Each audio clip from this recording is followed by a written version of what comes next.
check out the Distant Coder video. Just because Anime Night can't give us a specific time frame. The Yu-Gi-Oh market has never been this bad. I do kind of question Coder's thumbnail chat. Like, if I'm being honest, because, like, this is not a fair comparison. Like, and that's why I'm like, all right, I want to go in. You guys know how meticulous I am, chat. We just talked about this with Gary. If you're ever wrong about anything historically, it's just gonna piss Cap off. You know, like, he does have a Dark Arm for 250, but the meta decks didn't play one Dark Arm. They played multiple. In Dad Return, you played 3. Teledad, you played 2, just because it went to semi-limited status. So it's a little unfair to compare the entire Sinful engine to, like, one Dark Arm Dragon, when technically this card costs more than all of these individual cards. So we'll see what Coder's talking about. Another Dad was limited? Yeah, but Dad wasn't limited until, like, Dark Arm Dragon wasn't limited until after Teledad format, and at that point it had been reprinted in Gold Series. So yeah, it wasn't reprinted until after Teledad format. Is it snowing here? What the hell? You guys got Canada? You guys got snow in Canada? Super Canadian? day. All right. Another thing to complain about. Oh, I'm agreeing with you. Okay. What's going on, guys? It's your boy Coder, and today I'm gonna move this chair. What's going on, guys? It's your boy Coder, and today we have a little bit of a topic to talk about. Just I wanted to have like a quick discussion about this because it's something that if you've been living under a rock, you haven't been seeing. But if you've been on the internet at all in the last couple of days, you've witnessed the big ol' rant, the rage coming from players about the current prices of Yu-Gi-Oh cards. And I know this is a discussion that we have every other week, pretty much. There's always some people that are complaining about card prices, but I feel like this time, for the first time in a long time, is when it's the most justified. So if you guys have been living under a rock, you are not aware that 2024 is the year that the players have dubbed the Year of Fire in Yu-Gi-Oh! The reason why they're dubbing it the Year of Fire is specifically because Konami is coming out with a ton of very powerful fire cards. We're seeing the Snake Eye cards come out, we're seeing the Fire King starter deck come out, and all of these decks are very, very strong. Moving into the next format, they're probably going to be some of the best decks, if not uncontested best decks. And that basically means that because these decks are the best decks, they're going to be the most played and most likely the most expensive. Now, typically when a deck is the most expensive deck in a format, is the most played deck in a format, you can expect the prices of the cards to be pretty high. However, for the first time in a very long time, we're seeing decks with prices that enter the absurd territory. Now, the cards I'm talking about obviously are the Dia Bellstar Sinful Spoils package. Currently, some of these cards are available in the game. There's going to be more coming down the line, but with the ones that you have to play right now, you need to play 3 copies of Wanted Seeker of Sinful Spoils, 1 or 2 copies of the Dia Bellstar, as well as the original Sinful Spoils to get you to a level 1 fire monster. Now, if we look at the price of this small engine, this is 6 cards. I think this card's not expensive, Chad. I could be wrong, but like I don't think this card is that expensive. Cards that you need to be playing in pretty much every single one of these fire decks, whether you're playing Rescue Ace, whether you're playing Snake Eye, whether you're playing Fire King, you are playing these 6 cards. Currently, Wanted Seeker of Sinful Spoils is sitting at right around $130 on TCG Player. There you go. Dia Bellstar, which you need 1 or 2 of, is sitting right around $40. And obviously, the original Sinful Spoils is not that much, but looking at the price of this entire package is like a $500 package just to play 6 cards in your deck. So before you even look at the archetype that you want to play, whether you're playing Rescue Ace or they're playing Fire King, and these are some of the best decks in the game right now, you are forced to dish out $500 before even picking what deck you want to play. If you know you're going to be playing a fire deck, you have basically a $500 entry fee before you even get to choose what deck you want to be playing. Now, this has been a problem for a little bit now, and some people have brought it up, but not a lot of people were super outraged over this. But then something recently happened that caused a lot of people to be significantly more outraged over it. In Mesa Millennia, a set that is coming out very, very soon, there's a card called Bonfire, which has... I mean, look, that's my solution is just don't play fire. I'm not saying that as like that's a solution. That's just my personal solution. I'm just gonna put like, don't get me wrong, Chad. I'm gonna spend probably more money than people playing fire, but like I'm just gonna play something else. That's just what I'll do. An ultra rare print in the set. And Bonfire is a card that basically every single one of these fire decks is going to need once Maze releases. All it does is it adds a level 4 lower Pyro monster from your deck to your hand, adding a significant amount of consistency to these fire decks. I'm not playing Bonfire and Centurion. Like I don't know what I'll do to add consistency, but like maybe I'll play fucking Brave or Horus, but like I'm not buying 3 copies of If I do play Centurion, chat, I'm not playing Bonfire. Next, and the reason why this card is very much causing an uproar is because of the pre-sale prices. Over on Gamer's Choice, the typical website that a lot of people use to determine the pre-sale prices of cards, Bonfire started off at $80 in pre-sale. Now we're talking US dollars, so if you're Canadian like me, you have a 20% premium on all this shit. It started off at $80 pre-sale on Gamer's Choice and sold out almost instantly. So then they relisted it at $90, and then $100, and then $110. And on TCG Player right now, Bonfire is currently sitting at a whopping $125 per copy for the pre-sale prices of Bonfire. So let's take this all into account. If we're looking at building any fire deck for this coming format, here's the basic premium, the tax, the entry fee that you need to pay in order to play any of these decks. You need 3 copies of Bonfire, which if they settle at around $100, which is where a lot of people are expecting them to, that's $300. You got that's what I say in my video. I expect Bonfire to be $100. It'll drop. It's already dropped some. It'll drop a little more, and then that's probably where it's going to settle. Buy 3 Wanted Seeker of Sinful Spoils, which is almost $400 for just... Why does he have massive bags under his eyes? Like he's been crying or something?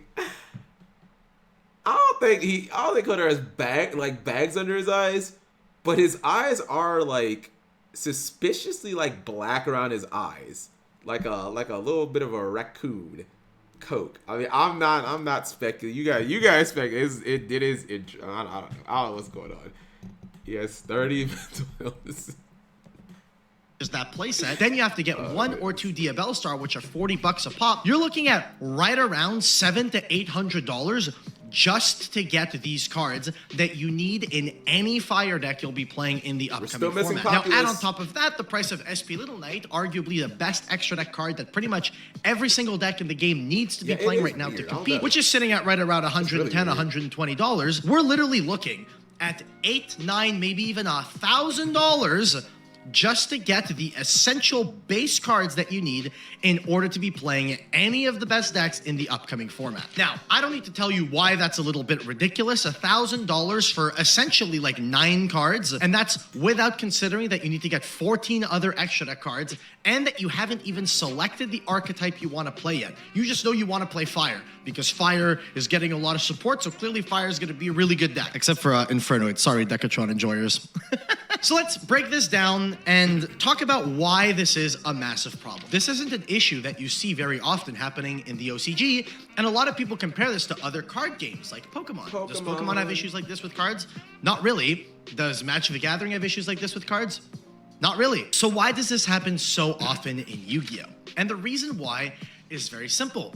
Yu-Gi-Oh! Uses a rarity system that is significantly different than most other card games. Most other card games, including the Yu-Gi-Oh! OCG. So in Japan, the way they have card rarity set up is that instead of a card coming in 1 set rarity in any given set, instead, the card comes in a high rarity and a low rarity or something along those lines. So like in Magic the Gathering, you'll have a card that comes as a common or as a foil, but you can get it in both rarities. It can either be not shot. As a Yu-Gi-Oh player, as someone who has like been in this game for so long, that blows my mind that like in Magic every card comes as a common. Like not even that, you know, that they also have like the foil over it, but like everything comes as like, just imagine if there was an SP Little Knight common, chat. Like is that not mind-blowing? Poor people. I'm just saying. Like, that blows my mind. Because, like, you guys know, like, pot cards, right? Every pot card, all the major ones, chat, basically since Pot of Duality, like, they have all been, like, we know this is carrying the set. You know what I mean? Pot of Duality, Pot of Desires, Pot of Extravagance, Pot of Prosperity. When they announce a new pot card, you just know, they don't even have to say it's going to be secret. We already know it's going to be secret. And it's going to be the most expensive card in the set. It's going to carry that set. That's wild that you could just like have it as a common. Ash Blossom. All the Ghost Sisters, chat. Aren't all the Ghost Sisters secrets? Konami, there's like certain things, certain little themes like Konami's, let's just make all the Ghost Sisters secrets. Like, we ain't printing them as like supers no more. Like, nah, fuck that. Let's make them all secrets. You know what I mean? Like that's just wild that they could be commons. Anyways. Or be a shiny Potter version forbidden. if you want to pay a little bit more. In the OCG, they have a similar system where you can get some cards in, like, you know, the quarter century rare and all this stuff, but the card also comes rare, or the card also comes common. So if you want to play low rarity with the exact same cards, you can, and it costs you significantly less because the cards are a lot easier to pull from the packs. However, in the TCG, we don't have that luxury. Nope. It seems as though Konami has determined that here in the TCG, players will, you know, dish out the money that they need in order to get these cards, and in doing so, they realize that they can just make whatever the best cards in the set are high rarity, and then people will... Disproven with Digimon. We got single rarity cards, and the prices still really. Right, so you're saying Digimon has the Yu-Gi-Oh system. I did not know that. Because, yeah. In a video that I watched and put in one of my videos, it's like, yeah, Digimon Metadex, I think it topped out at like 170 or something like that. And you're saying Digimon has the same system as Yu-Gi-Oh! And, like, it's still not like this. Like, I don't know. Press 1 if Yu-Gi-Oh's fucking cursed, chat. Not Yu-Gi-Oh! I'm sorry. The TCG. We're just fucking cursed. Like, are we here just to suffer? Yes. Will buy the set because people need the cards, and then people will dish out the money to get the cards. So this is basically the primary reason why the cards are so expensive. But the question is, what are the solutions? Other than having Konami basically change up their model, which obviously they're probably not going to be doing anytime soon, what can a player do to basically circumvent this? A lot of people have taken to Twitter to basically voice their opinions about this. You have a couple of people that are actually defending the prices of these cards. Some players and some collectors and you know, shops, sellers and stuff like that, vendors, feel as though cards should have a premium price, especially for the best cards in the game. A lot of people feel as though these cards warrant this price. Now, mind you, these cards have pretty much all of them have quarter century rares. Like the Diabell Star entire package can come quarter century rare. And I'm gonna be honest, they're not even like that much more expensive. I mean, I'm here already. I'm already spending my week's worth of groceries. I might as well get the quarter century rare. You know, that's so crazy. It's insane to think about. So yeah, there's a couple of players and vendors that feel as though these cards warrant their premium price because playing the best deck in a format, playing these cards is a luxury. And to that point, I don't fully disagree. It is a luxury. I mean, it's a hobby at the end of the day. I have to ask a question, chat. And it's like, you guys are the only audience that I'm gonna be able to get to answer this. How do some of you guys who are like Zoomers, Dolan likes to kick around, I make 70K a year, like, show me that on your taxes, then I'll believe it. But how do some of you Zoomers who, like, I'm talking about people who are like 21, 22, 23, how do you guys afford, like, could you guys afford to play like what Coder's talking about? Like essentially $1,000 Fire King deck. You know what I mean? Like, I'm not even talking about if you're like big balling, you're like, yo, I'm playing QCR SP Little Nightcap, which is like $500. I'm just talking about like $1,000 deck because I can't. Cause like I was thinking about this earlier, chat, when I was washing my face, right? I was like, I wonder if my Twitch chat knows they have rich. I mean, I'm not even gonna respond to that because then it'll turn into a different argument. But I was thinking of this earlier, chat. Back in like GX era, when I was going to like regionals and stuff like that, one of the reasons, chat, that I did not play during GX, I did not consistently play the best deck, right? Especially late GX when Phantom Darkness came out and just like murdered the secondary market. Like Phantom Darkness was the set, chat, that like broke the levy, right? $275 Darkroom Dragons, $60 Allure Darknesses, D-Draw and Malicious's were already $60 a pop. Like Phantom Darkness just made everything in the game that was dark good, and it was just a wrap. But anyways, and even before that, we had like Card Trooper when that card was in its prime at 07. It was like $60 a pop. The reason why I didn't consistently play those, chat, is because I'll put it into perspective for you guys. I was working at a grocery store, chat, when I was like 21, around that age. I made roughly $10.50 an hour, right? I worked 40 hours. So I'll do the math for you guys. Just so you guys can know, and I'm sure someone would be like, Cap G, back when you were 21, everything cost a quarter and gas was 2 cents a gallon. Like, no, it wasn't. I'm not that fucking old. Anyways, $10.50 times 40 hours a week. That is what, wow, blaze it, chat. This is what I was making a week, Twitch chat. Now, obviously, there are these things called taxes. So I did not take home $420. Yeah, this is before taxes. What is it? What percentage do you actually like take back, chat? Because I was gonna say times this times like 60%. Would you guys think that that's like pretty fair, or do you guys think it should be like 70, 75? What do you guys think should be like a good rate? I'm thinking like 70% is what you get. 78. All right, let's go 75%. Let's go 75. 67. You guys are giving me all. I mean, Dolan's actually an accountant. We'll go 75%. That way, if we're off from this number, it'll be fairly close. Okay, here we go, chat. So this is what Cap G was actually taking home a week, and I did get paid weekly at that job. $315. Now, when Phantom Darkness came out, chat, I just told you guys, Dark Arm Dragon was $275 per copy. This means that if I worked an entire week, chat, I could just afford to get one copy of Dark Arm Dragon. Forget about the other two copies, or the Allure Darknesses, or the Maliciouses, and the D-Draws, or the Dark Lord Zeratos, or the Dark Nithis, and all those other cards. Just forget about that. Yeah, and also forget about any expenses. So hold on, let's subtract my Dark Arm Dragon. I have $40 to live off for the rest of the week. This doesn't include, like I gotta pay gasoline. I was living with my mother at the time, chat, full disclosure. So I didn't really have a lot of bills per se.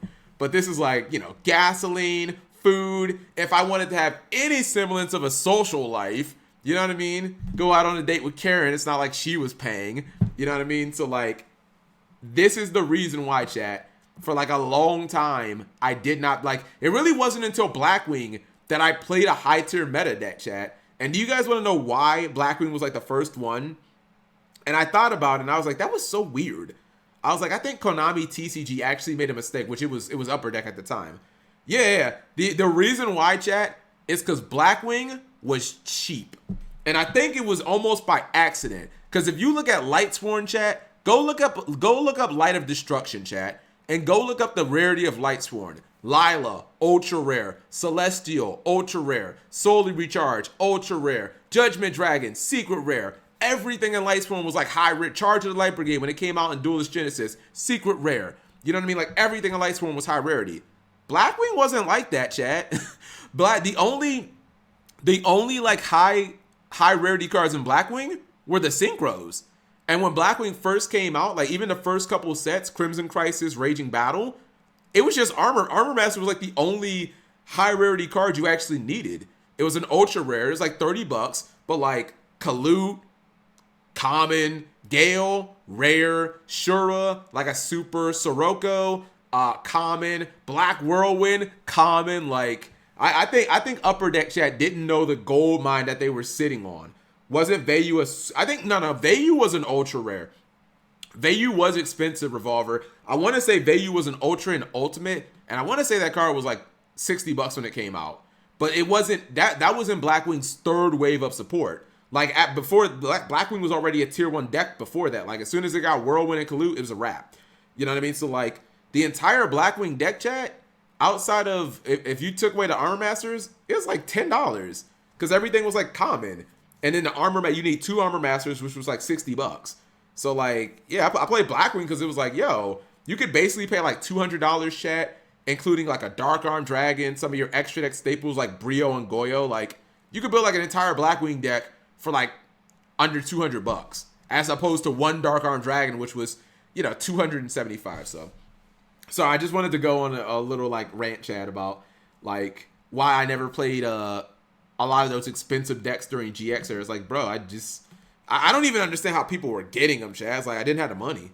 You know what I mean? Or if I did have the money, it's like I would have had to commit all my money, chat, to those decks like Lightsworn and Blackwings. Those like decks that were somewhere between $800 and $1,200 back then. Why the black deck got to be cheap? No, I think, chat, that if Upper Deck knew like how much Blackwing, do you guys think that if they knew how successful and how long Blackwing's run was going to be, chat, during 5Ds, that they would have rarity bumped it? Because I'm looking back and I'm like, There's no way if they wanted to maximize profit, chat, that those cards would have all been commons. Like, Whirlwind should have been an Ultra. They could have made Whirlwind an Ultra, Gale an Ultra. Actually, no. Whirlwind would have been a secret.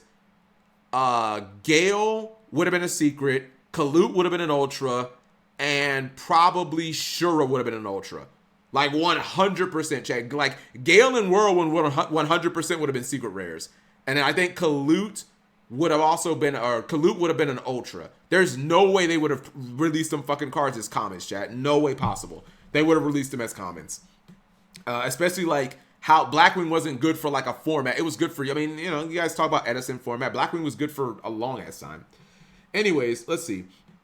Right now, I make $25 an hour, but after taxes and union fees, rip, I'm making 20. Dang, that's over 20. That's 25% roughly, or ish.